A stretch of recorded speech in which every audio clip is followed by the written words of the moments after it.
Validation des pouvoirs des députés nationaux ce lundi à l'Assemblée nationale. Les membres du gouvernement élus ont 8 jours pour décider de siéger ou de rester dans l'exécutif.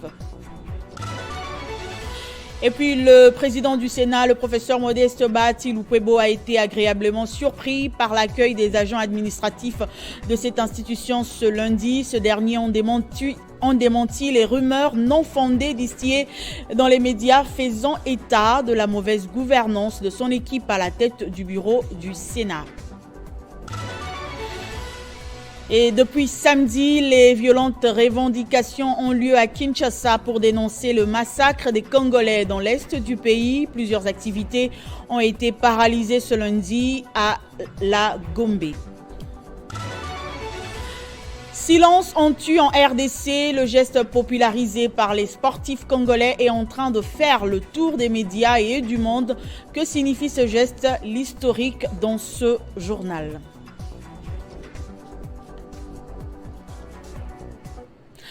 Essentiel de l'actualité sur Télé 50, bienvenue à tous. Les députés nationaux se sont retrouvés ce lundi dans la salle de congrès du Palais du Peuple pour la plénière de validation des pouvoirs des députés provisoirement élus, et c'est là, province par province. Christophe Mbosso, président du bureau provisoire de l'Assemblée nationale, a profité de cette occasion pour faire savoir aux membres du gouvernement qu'il ne leur reste que 8 jours pour décider de siéger ou de rester dans l'exécutif. À la Chambre haute du Parlement, le professeur Modeste Bahati Lukwebo a été agréablement surpris par l'accueil des agents administratifs de cette institution ce lundi. La reconnaissance exprimée spontanément par les agents du Sénat vient démentir les rumeurs non fondées distillées dans les médias faisant état de la mauvaise gouvernance de son équipe à la tête du bureau du Sénat. Regardez. Le Sénat de la République démocratique du Congo a connu une ambiance inhabituelle ce lundi 12 février 2024. Le président de cette chambre du Parlement, le professeur Modeste Bahati Lukwebo, a été agréablement surpris par l'accueil des agents administratifs de cette institution. À son arrivée, il a été accueilli spontanément par des chants, des agents et cadres de l'administration du Sénat. On pouvait entendre des ovations à la gloire de Modeste Bahati et son bureau en reconnaissance du travail qu'il ne cesse d'abattre pour améliorer les conditions de vie et de travail des administratifs de cette chambre depuis l'avènement de son bureau au Sénat. Ceci se résume par la multiplication par 4 du salaire des agents de l'administration, la modernisation des outils de travail. Selon eux, le bureau Bahati a imprimé la bonne gouvernance au Sénat. Depuis son avènement ici à la bureau du Sénat, il a essayé de multiplier le salaire des agents fonctionnels du Sénat par 4. Et ensuite, aujourd'hui, on les remercie aussi parce qu'il nous a donné notre gratification en totalité par rapport à ce qui se passe à l'Assemblée nationale. La reconnaissance exprimée spontanément par les agents du Sénat vient ainsi démentir les rumeurs non fondées distillées dans les médias par les détracteurs de Modeste Bahati, faisant état de la mauvaise gouvernance de son équipe à la tête du bureau du Sénat. Je suis très touché par cette marque de sympathie parce qu'on a entendu beaucoup de choses. Les gens se disaient, mais est-ce que quelque part il n'y a pas une mauvaise volonté du président de ne pas payer le 13e mois? Eh bien, pour votre information, les titres sont encore au ministère des Finances. Mais comme je suis financier, je me suis dit qu'il faut trouver un instrument de gestion. J'ai demandé à la banque qui recevra ces paiements-là de nous avancer cet argent pour qu'on vous paye le 13e mois. Pour rappel, le bureau Bahati a été élu et installé le 2 mars 2021.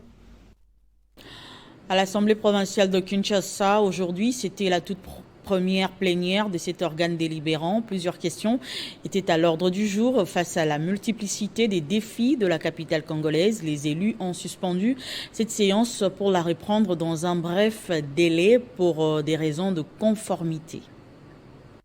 C'est la toute première plénière. Ici, les élus de Kinshasa sont confrontés aux défis du développement de la capitale congolaise en rapport avec les attentes de leur population. Les points inscrits à l'ordre du jour n'ayant pas mis les élus à l'unanimité, la séance est suspendue et reprendra dans un bref délai. Quand même content que notre bureau, ou les bureaux d'âge, puissent mettre l'accent sur ce qui est plus sérieux, ce qui est plus important, parce que Les Kinois attendent beaucoup de nous.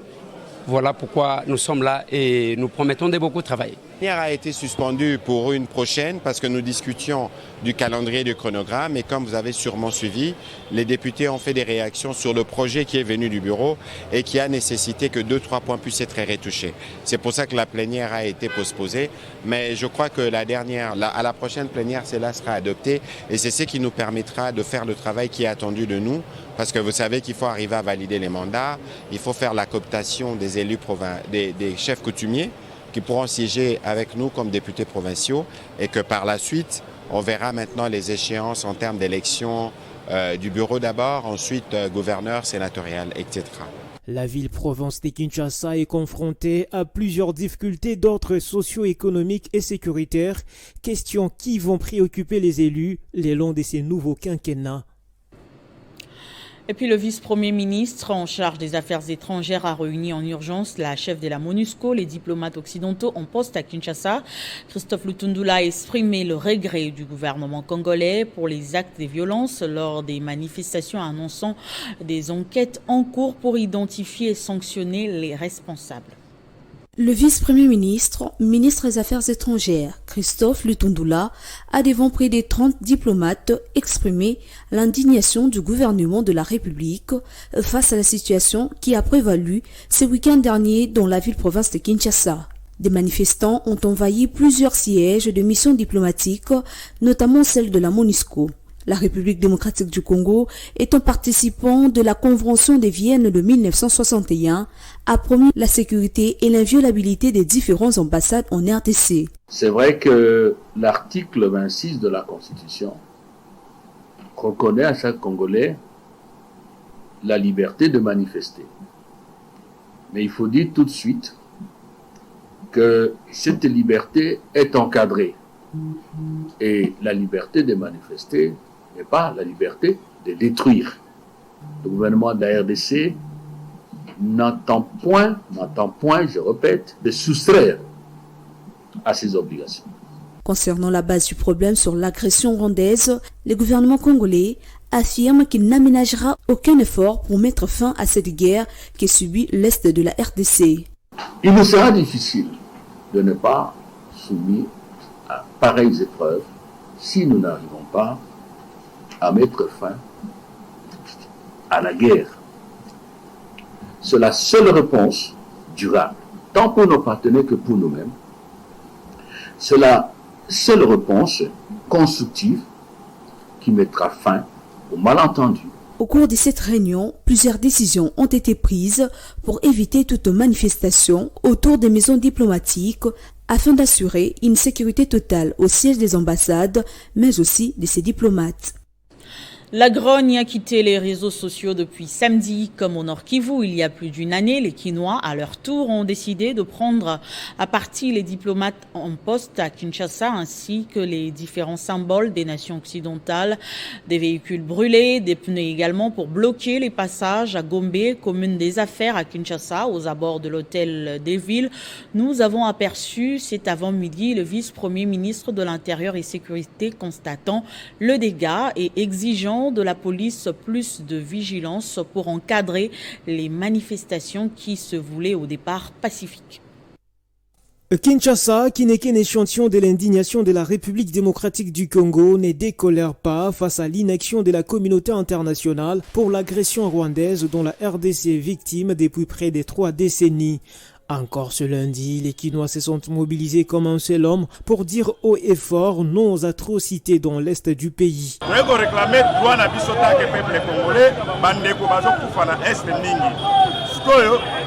Nous réclamons notre droit. Nos compatriotes meurent dans l'est du pays. Je pense que la MONUSCO est complice dans cette agression parce qu'elle ne fait absolument rien. Nous exigeons son départ sans condition. Inutile que bazala na mboka na biso. Tozala posa na bango te bazonga ba mboka na bango. Se sont mobilisés devant l'ambassade des USA pour faire entendre leur voix malgré les dispositifs sécuritaires mis en place pour empêcher toutes sortes de rassemblements avec dérapage. Cette manifestation anti-agression rwandaise s'éclate au centre-ville qui n'a pas fonctionné ce lundi matin comme dans ses habitudes. Plusieurs magasins et activités commerciales n'ont pas ouvert. Nous ne voulons plus de la MONUSCO. Nous demandons à l'État de renforcer les conditions de vie de nos militaires pour faire face à l'ennemi.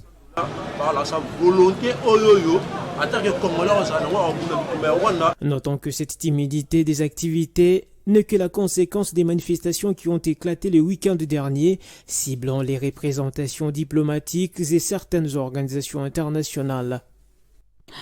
Soutien au FARDC face à l'agression rwandaise, oui à la cohésion nationale et non à la manipulation des personnes vivant avec handicap par les acteurs politiques. C'est sous ce thème que la dynamique nationale des personnes vivant avec handicap et autres personnes vulnérables ont marché ce lundi. Ils ont exprimé leur soutien aux acquis du premier mandat du chef de l'État dans le secteur du handicap.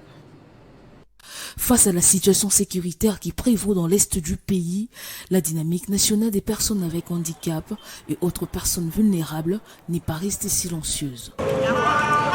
Raison de sa marche organisée ce lundi à Kinshasa. Partie de la place des évolués, cette manifestation a connu pour chute les palais de la nation.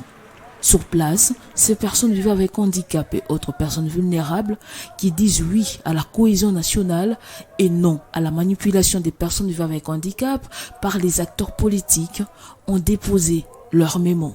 Nous, personnes avec handicap de la République démocratique du Congo, réunis au sein de la dynamique nationale des personnes vivant avec handicap et autres personnes vulnérables, adressons le présent mémorandum à son Excellence Monsieur le Président Félix Antoine Tshisekedi Tshilombo, Président de la République, chef de l'État.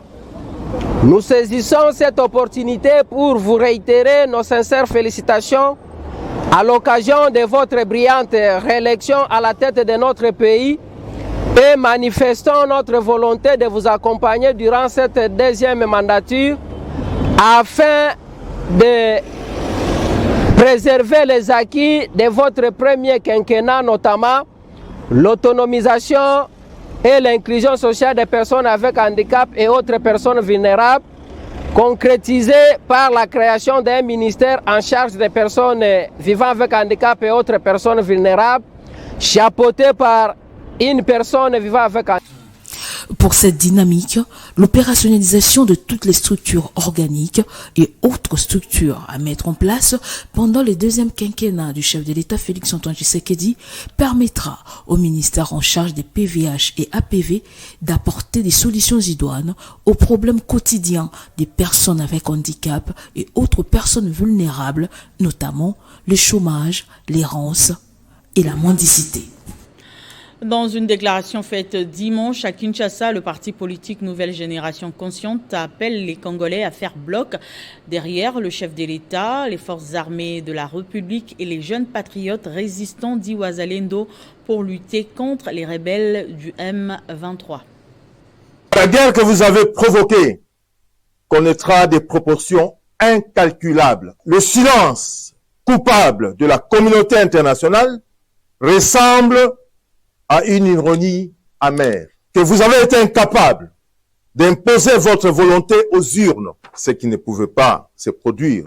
Surtout que les patriotes ont compris la philosophie de père et de mère. La lutte des mères irréfutable et nous ne ménagerons aucun effort à buter l'ennemi jusqu'à son dernier retranchement. À nos vaillants de FARDC, à nos braves défenseurs de nos terres, les Wazalendo, à nos frères et sœurs de l'Est du pays, nous sommes un grand peuple, stoïque et uni. À cet instant suprême, nous partageons les sorts, les souffrances d'une agression longue et cruelle. Notre paix longtemps brisée nous donne une tâche, celle de nous libérer.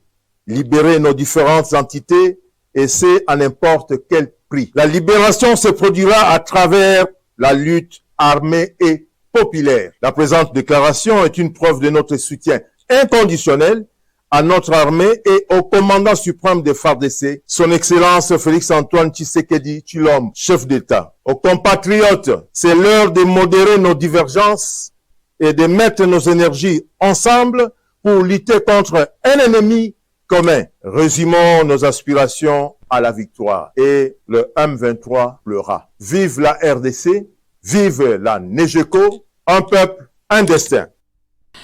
Silence on tue en République démocratique du Congo. Le geste popularisé par les sportifs congolais est en train de faire le tour des médias et du monde en général en ce moment.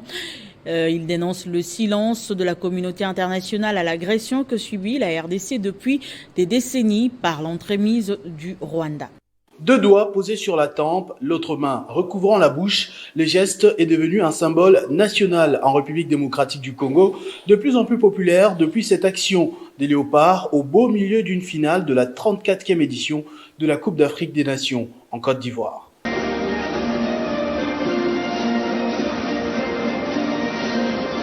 Cédric Bakambu, l'un des avant-centres des Léopards et un des principaux ambassadeurs de ce signe.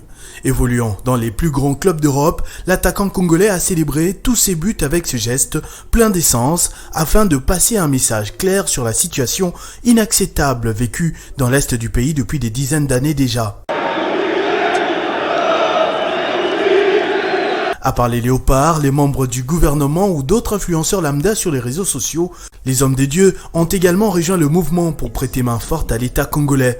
Le pasteur Alpha Lukaou, responsable d'une très grande communauté en Afrique du Sud et dans le monde, a effectué une démonstration grandeur nature très émotive en plein culte ce dimanche, dénonçant clairement la souffrance du peuple congolais. Notre Dieu, où est notre joie? Ton peuple meurtri, Seigneur. Ton peuple souffre. Aujourd'hui, Silence on tue au Congo rivalise à juste titre avec le célèbre genou à terre au point levé par les Afro-Américains pour dénoncer le racisme. C'est qui devient un phénomène mondial, n'excluant aucune catégorie des Congolais, soucieux de faire passer les messages de retour urgents à la paix dans cette partie du pays.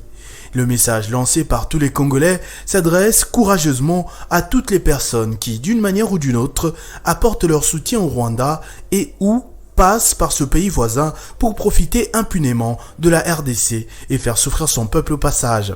Isabelle Yuma Kalenga lance les travaux de construction de plusieurs kilomètres de route grâce au contrat gouvernement provincial entreprise Niara. Tous les territoires du Haut-Lomami seront bénéficiaires de ce contrat. Les travaux de réhabilitation et modernisation de la voirie urbaine de Kamina ont transformé le visage du chef-lieu de la province du Haut-Lomami. Les vastes chantiers qui a vu les jours dans les domaines des infrastructures soulagent plus d'un habitant face à une réalité hier, rêve de plusieurs décennies. C'est sur fonds propres du gouvernement provincial que dirige Yumba Kalenga Mushimbi-Isabelle que ces travaux s'exécutent. D'abord, nous remercions l'exécutif provincial pour ce projet. Il y a plusieurs années que le chef-lieu de la province du Haut-Lomami était impraticable, mais aujourd'hui, nous commençons à voir un changement. Ce que nous demandons, c'est le suivi des travaux par l'autorité provinciale pour que ces travaux évoluent rapidement et dans les normes. Pour l'instant, les engins de l'entreprise Niara inondent l'avenue circulaire. État ministre provincial des infrastructures Ndaïmoué Pougervé a fait une descente sur les lieux. Question de se rassurer de l'évolution de ces travaux. Sur place, tout avance sans embâche. Pour l'ingénieur à pied d'œuvre, l'intensification des travaux sur des artères ciblées au fil des jours est mise en œuvre séparément et au même moment, car pour les chefs-lieux, il sera question de faire 15 km selon les normes recommandées. Les routes ont été parsemées d'herbes. On est en train d'enlever ces herbes-là et d'enlever les bourbiers qui y sont. Et pour enlever les bourbiers, nous sommes obligés de faire la purge de la route. En un mot comme en mille, a dit l'ingénieur de l'entreprise Niara, la ville de Kamina vit une ère nouvelle, jamais vécue auparavant, grâce à la vision du chef de l'État, Félix Antoine Tshisekedi Tshilombo, matérialisé en province par Yumba Kalenga Mushimbi-Isabelle, gouverneur de province. L'Université de Goma a lancé ce lundi une école supérieure de volcanologie, gestion des risques et de catastrophes. L'objectif visé est de réduire les risques des catastrophes pour les communautés résilientes.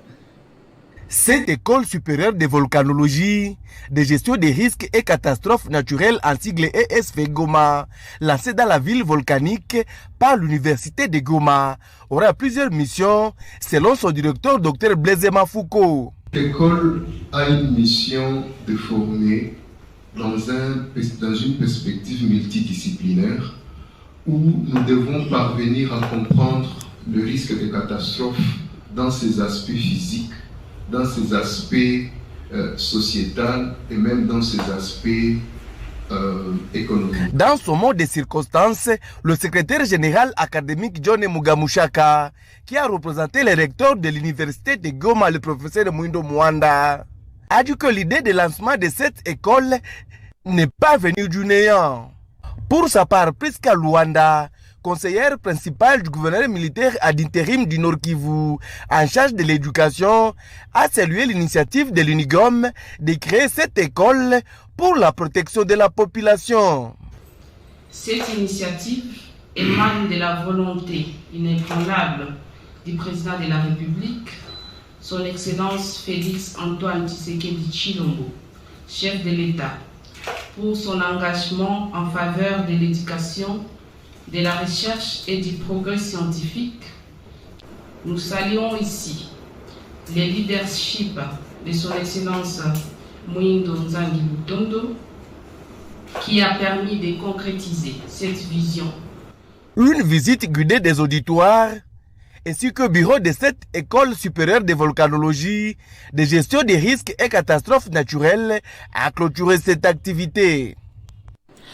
Agression de la RDC par le Rwanda, l'association des anciens étudiants congolais en Chine monte au créneau. Son président exécutif Blaise Franklin Iboula, qui salue la coopération bilatérale entre la RDC et la Chine, sollicite également l'appui et l'aide militaire de la Chine. Loin d'une simple cérémonie d'échange de vœux, ces colloques de l'association des anciens étudiants congolais en Chine a connu la présence remarquable de plusieurs personnalités du pays, à l'instar de la directrice de cabinet adjoint du chef de l'État, la professeure Nicole Boacha. Cette rencontre s'évalue un cadre d'échange de valeurs scientifiques et culturelles et une occasion de présenter les avantages qu'offre la coopération sino-congolaise. Dans son monde de circonstances, le président du comité exécutif de l'AAECC, Maître Blaise Iboula, a d'entrée de jeu loué la coopération bilatérale entre la République démocratique du Congo et la Chine. Étant donné que le président de la République a jeté les bases de nouvelles relations avec la Chine. Donc du coup, il est important, nous, en tant qu'anciens de Chine, de nous imbriquer dans ce mécanisme pour apporter ce que nous pouvons apporter pour l'amélioration et pour le changement de notre pays. À son tour, le directeur de cabinet adjoint du chef de l'État, Madame Nicole Boacha, n'a pas manqué à dire. Le voyage que le président de la République a effectué en Chine, il voit le président de la Chine, il dit, mais dites-moi, monsieur le président, vous venez quand même de beaucoup de difficultés, et comment vous avez fait pour mettre debout en si peu de temps? Et puis il y a trois choses. La réponse du président chinois, le sens du travail, le sens de la discipline, le sens du respect absolu des biens communs. Bien avant, c'était l'intervention de M. Wang Hailong, le chargé d'affaires AI de l'ambassadeur de la Chine, qui a salué l'initiative de l'AAECC tout en rassurant son rôle de train d'union entre le gouvernement congolais et l'association des anciens étudiants congolais en Chine. Renouvellement de la classe politique en RDC par l'encadrement de la jeunesse, c'est le combat du Parti Front commun pour la jeunesse, formation politique de Don Israël Mbouyi. La coordination provinciale que dirige Dieudonné Kitouba était face aux jeunes de la commune de Lingwala pour échanger sur les actions d'encadrement des jeunes que prépare cette formation politique pour répondre à la vision du chef de l'État tout au long de son second mandat à la tête du pays. La force de la mobilisation pour les renouvellements de la classe politique congolaise, c'est ce qu'a fait le coordonnateur provincial de la ville de Kinshasa du Front commun de la jeunesse, Dieudonné Kitouba, qui a passé toute la soirée d'hier à faire comprendre aux jeunes les idéaux de ce parti cher à Don Israël Mbouyi pour soutenir la vision du chef de l'État, Félix Tshisekedi. Nous avons des objectifs et parmi les objectifs, nous avons besoin de changer notre classe politique et accompagner les jeunes dans l'entrepreneuriat et changer beaucoup de choses qui ne fonctionnaient pas auparavant et faire comprendre à la jeunesse que on ne peut plus continuer à la distraction. C'est le temps maintenant du changement. C'est le temps de changer notre comportement. C'est le temps de changer notre esprit, de voir des choses. Sur place, les jeunes n'ont pas eu du temps perdu, lors de cet tête-à-tête. On était intégrés dans plusieurs groupes qui n'avaient pas marché. Mais avec cette plateforme, je souhaite que le meilleur gagne. Le Bureau national du Front commun pour la jeunesse se félicite pour ce combat qui commence avec objectif gagner du terrain. Dans le cadre de l'implantation et de l'opérationnalisation à partir de la base du Front commun de la jeunesse, je suis en train d'assister à une séance convoquée par le Bureau de la coordination de Kinshasa qui a tenu à convoquer une réunion de prise de contact. Plusieurs actions sont prévues selon le calendrier du Front commun pour la jeunesse pour encadrer les jeunes autour des idées orientées vers le développement de la République démocratique du Congo. Après la publication par la CENI des résultats des législatives du 20 décembre dernier, Nefertiti Ngundiaza, élu député national et provincial, était aux cheveux des blessés de Kimpese en territoire de Songololo, victime des eaux échauffourées entre la population et la police.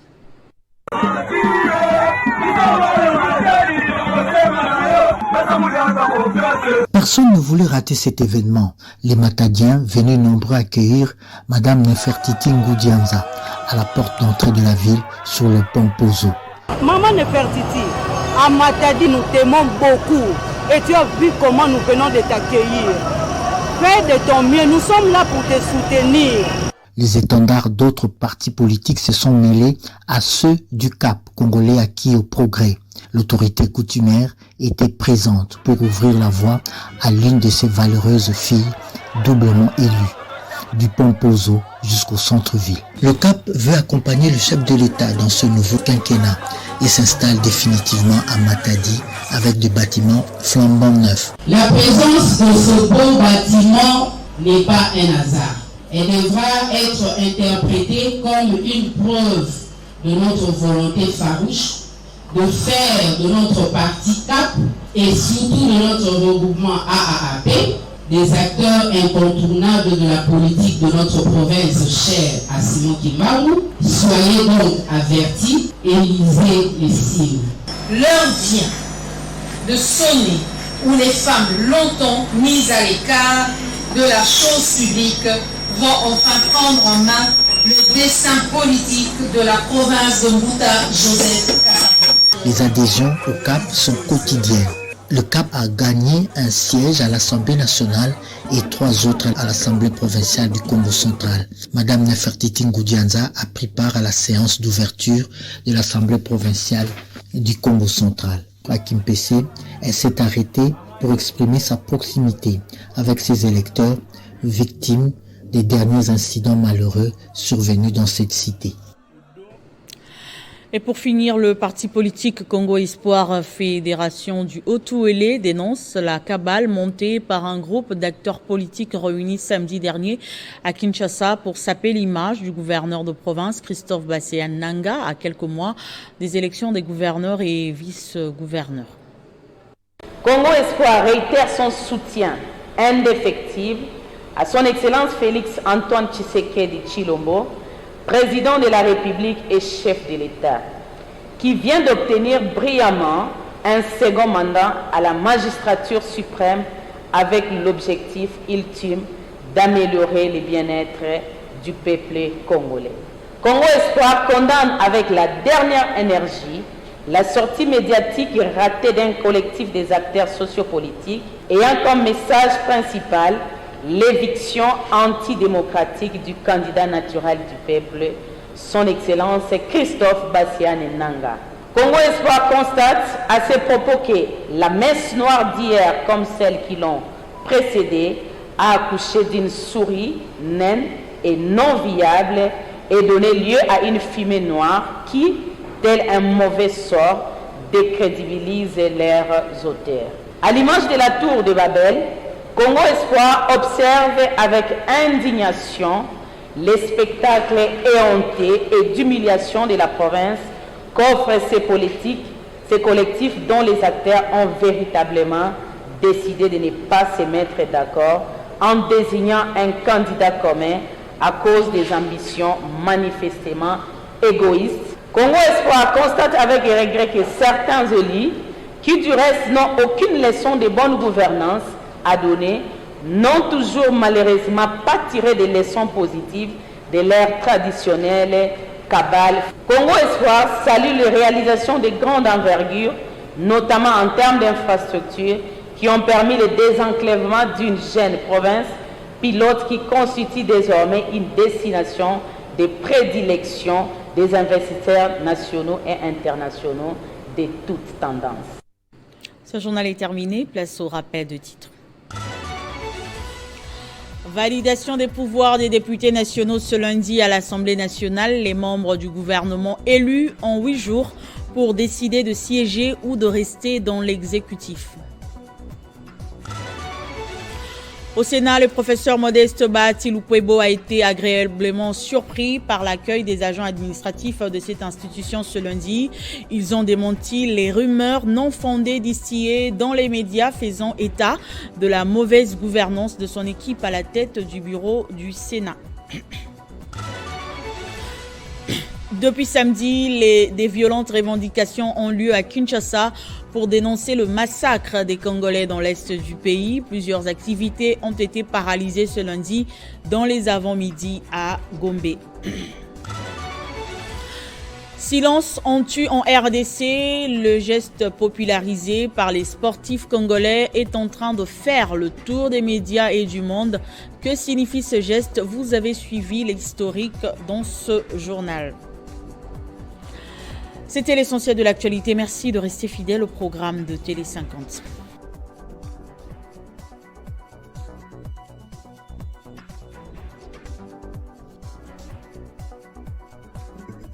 Retrouvez toute l'actualité en continu sur www.tele50.cd.